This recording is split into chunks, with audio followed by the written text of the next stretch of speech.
Welcome to the latest buzz from Bangladesh, where what started as a call for fairness has exploded into a clash of ideologies.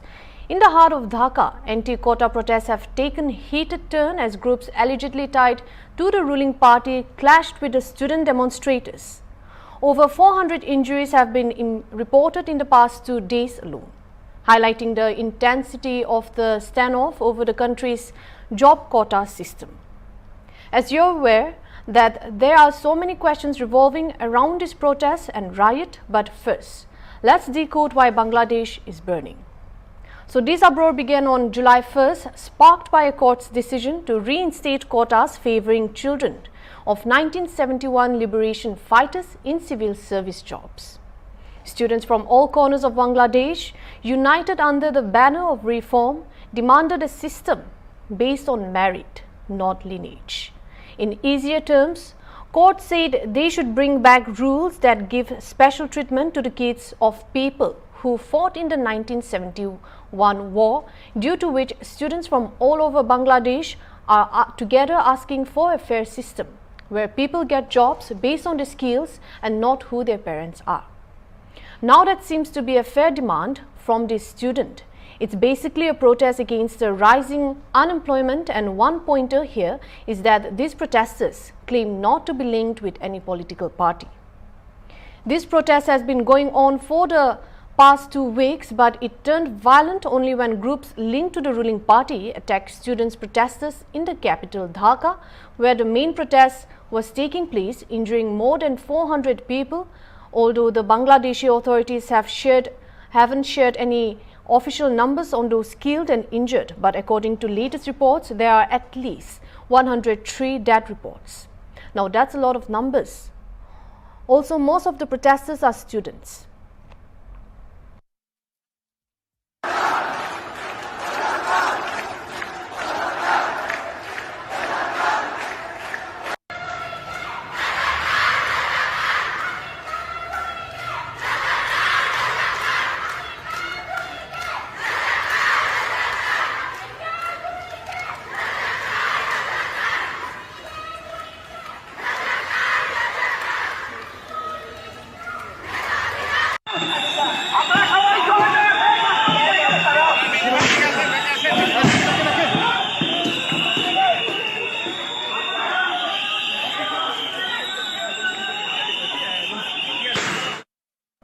As you've seen how violent the protest has turned out to be, the 30% job quota system that was abolished in 2018 was also abolished due to a widespread protest.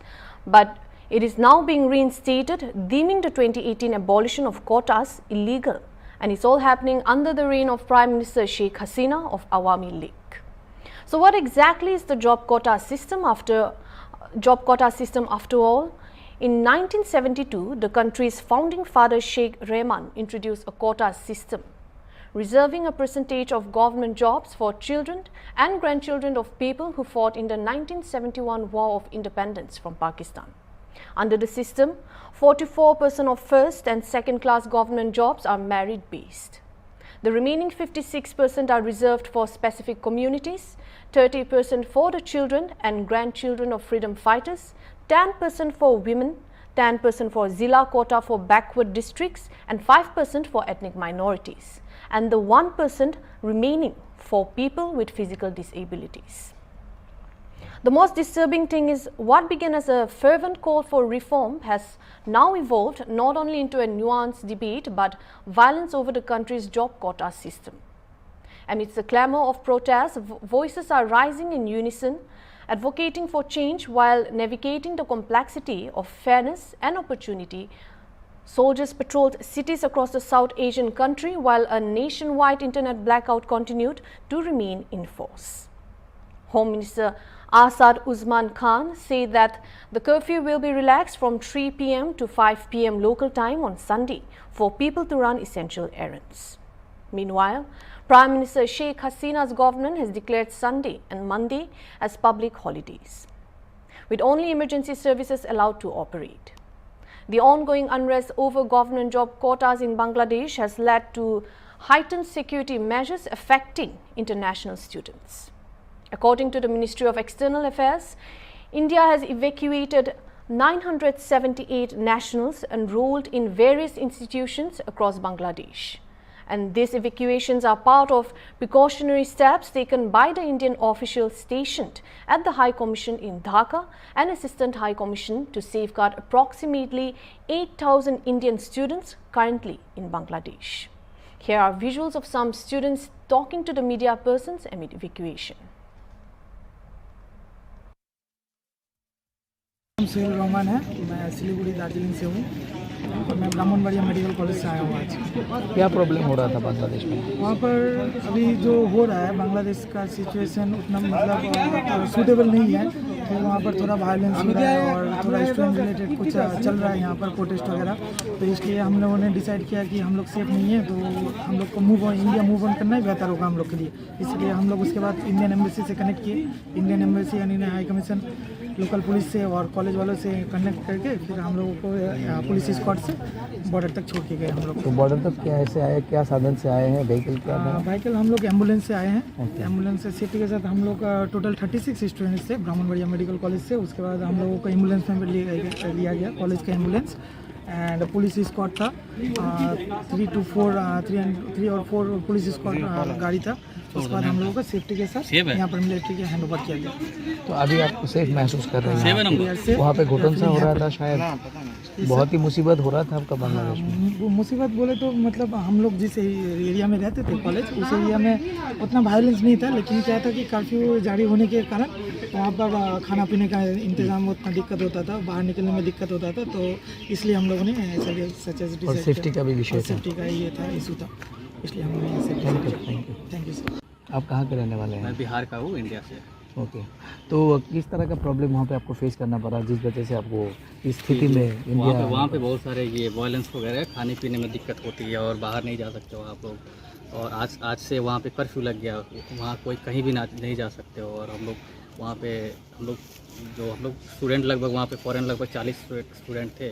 और हम लोग embassy में call किए कि हम लोग यहाँ पे सेफ नहीं है, कुछ भी हो सकता है, कभी भी हो सकता है। स्टिल वहाँ पे हम लोग टायर वगैरह जला दिए थे सुबह में आज, तो इसलिए हम लोग को ज़्यादा डर गया था हम लोग। तो एम्बेसी में बात किए तो एम्बेसी वगैरह के लिए यहाँ पे अरेंज किए हम लोग के लिए। कॉलेज एसपी ऑफिस में बात किए और फिर एसपी ऑफिस वाले हमारे कॉलेज में बात किए और कॉलेज वाले हम लोग को एम्बुलेंस के थ्रू यहाँ पे गार्ड के साथ, प्रोटेक्शन के साथ। स्टूडेंट्स का जो प्रोटेक्शन हो रहा है इसमें आपका क्या कहना है? स्टूडेंट का हम लोग बहुत यहाँ पे खुशनसीब है कि हम लोग को ये जो एसपी ऑफिस और एम्बेसी वगैरह हम लोग को इतना अच्छा ये सुविधा दे रहा है, इसलिए हम लोग खुशी हो रही है कि हम लोग प्रोटेक्शन के साथ हम लोग यहाँ पे आए हैं। और जो लोग प्रोटेस्ट करने वाले छात्रों का मौत हुआ है, इनके बारे में, इसके बारे में क्या कहेंगे?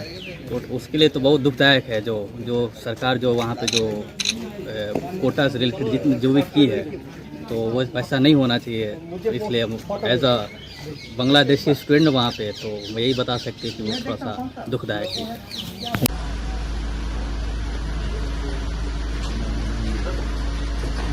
So thank you BSF for providing everything। हम लोग यहाँ आए थे, ब्राह्मणबाड़िया में जो प्रॉब्लम हुई, इन बांग्लादेश में जो प्रॉब्लम हुई, उसकी वजह से हमें इमरजेंसी में निकलना पड़ा। किसी ने भी खाना नहीं खा रखा था, तो BSF वालों ने हमें पानी दिया पहले तो आते ही, ब्रीथ करा काफ़ी अच्छे से, एंड प्रोवाइडेड अ स्पेस जहाँ पर हम बैठ सकें, खाना खिलाया, एंड काफ़ी हमारा ध्यान रखा है। अभी भी हेल्प कर रहे हैं हमारे ट्रांसपोर्ट में। So I'm really thankful and thank you BSF. Thank you BSF. As you've seen, those were some of the students sharing their distress with our Hornbill TV correspondent. The demonstration marked a significant challenge to Hasina's administration following her recent re-election, which was marred by boycotts from major opposition groups. Amidst the tension there in Bangladesh, 379 Indian students entered India through Tripura. As tensions brewed, students from Uttar Pradesh, Kashmir, Haryana and other states have been moving back to India via the Agartala integrated checkpost.